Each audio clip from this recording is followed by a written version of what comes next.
வணக்கம், வந்தனம், நமஸ்தே, நமஸ்காரம். நான் நம்ம வீட்டு தாத்தா பாட்டி சாப்பாடு நிகழ்ச்சிக்கு உங்களை அன்புடன் வர வைக்கிறேங்க. என்னடா இன்னைக்கு என்ன பண்ண போறேன்னு பாக்குறீங்களா? இன்னைக்கு உங்களுக்காக ஒரு ஸ்பெஷல் தாங்க. 7 கறி கூட்டு பார்க்கலாமா? வாங்க. கூட்டுக்கு வறுத்துக்கலாம். 1 ஸ்பூன் எண்ணெய் விட்டுருக்கேன். இப்போ இதில்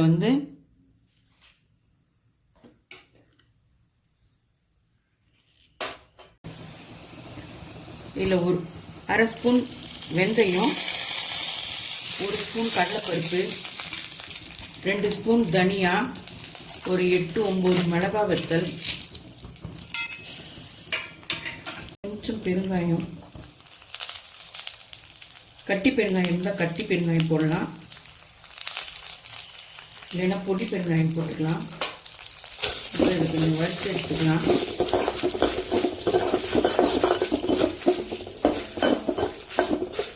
அரை ஸ்பூன் வெந்தயம், 1 ஸ்பூன் கடலைப்பருப்பு, 2 ஸ்பூன் தனியா, 8-9 வரமிளகா. இதை நல்லா செவக்க வறுக்கணும். நல்லா செவந்து ஒரு வாசனை வரும். அந்த ஸ்டேஜில் இதை ஆஃப் பண்ணிட்டு அந்த சூட்லேயே கொஞ்சம் கருவேப்பிலை போடணும். அதை அப்படியே வறுத்து இதை ஆஃப் பண்ணிவிட்டு அடுப்பை ஆஃப் பண்ணிடலாம்.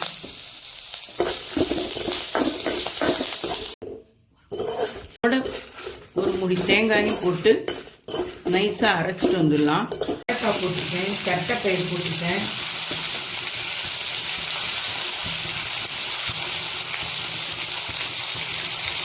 கொத்தவரங்காய்,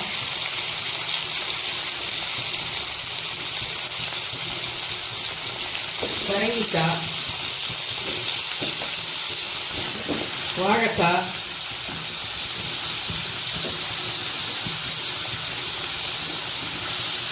கொஞ்சம் கத்திரிக்காய்,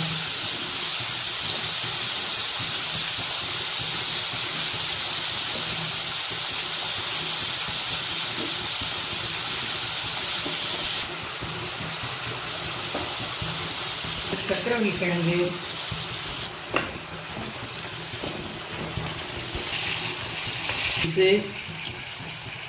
பட்டர் பீன்ஸு, பட்டாணி, மொச்சப்பருப்பு இதெல்லாம் போட்டுக்கலாம்.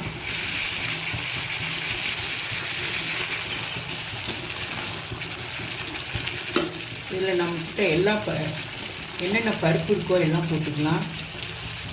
சிவப்பு பீன்ஸு, பட்டர் பீன்ஸு, பட்டாணி, மொச்சப்பயிறு. நம்ம கொண்டைக்கடலை வேக வச்சுருந்தா கூட போடலாம். கொண்டைக்கடலை, வேர்க்கடலை எல்லாம் நம்ம இஷ்டம்னா எல்லா பருப்பையும் போட்டுக்கலாம்.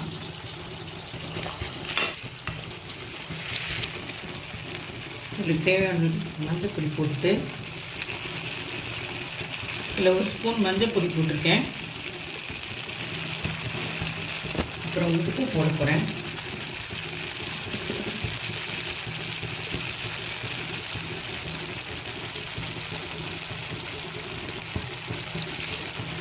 தேவையான அளவு கொஞ்சம் உப்பு போட்டுட்டேன்.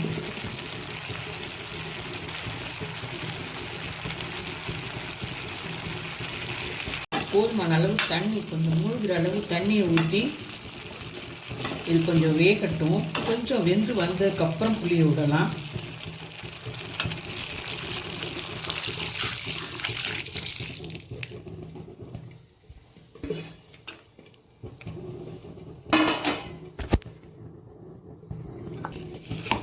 நல்லா கொதி வந்து நல்ல பருப்பு, அந்த பருப்பு காய் எல்லாம் ஒன்றா வேகணும். உப்பு, மஞ்சப்பொடி, பருப்பு, காய் எல்லாம் வேகட்டும். வெந்து வந்துட்டு உப்பு மஞ்சப்பொடி போட்டு வேக வச்சுருக்கோம். இப்போ ஒரு எலுமிச்சங்காய் அளவு புளியை கரைச்சி வச்சுருக்கேன். அதை இதில் விடுறேன்.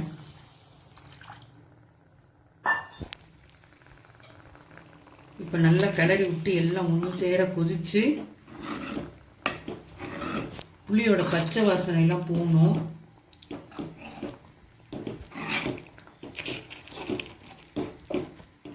இந்த புளி தண்ணியிலே அந்த காயெல்லாம் நல்லா கொதிக்கணும். ஏற்கனவே வெந்துடுச்சு, இன்னும் கொஞ்சம் கொதிக்கணும் நல்லா.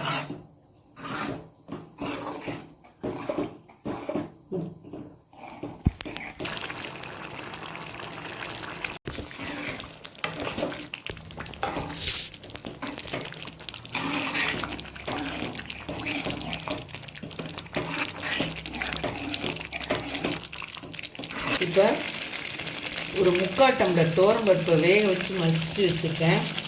அதை இதில் விட்டுடுறேன்.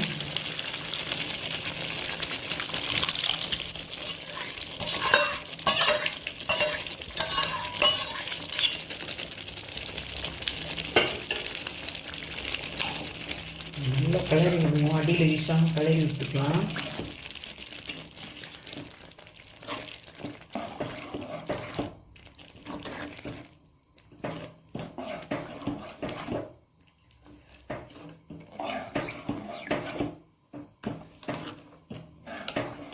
கொதி வந்தோடனே அடுப்பு கொஞ்சம் சின்னதாக்கிட்டு இப்போ அரைச்சிட்டு வந்ததை இதோட கலக்கலாம்.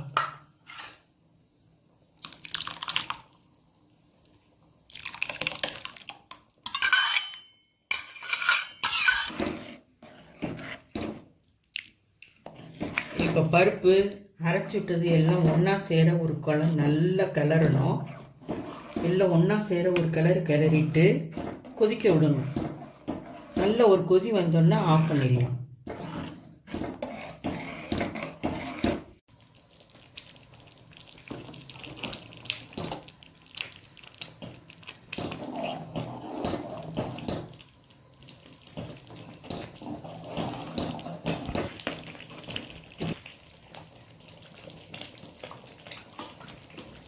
இதை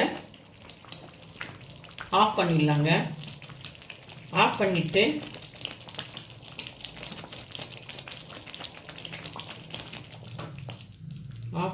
இதில் கொஞ்சம் கருவேப்பிலை போட்டுக்கலாம். இதில் கொஞ்சம் ஆஃப் பண்ணதுக்கப்புறம் கொஞ்சம் கருவேப்பிலை போட்டுட்டு கொஞ்சம் நெய்யில் முருங்கைக்கீரையை காய்ச்சி வச்சுருக்கேன். அதையும் இதில் போட்டுடலாம். மேலாக வாசனையாக இருக்கும்.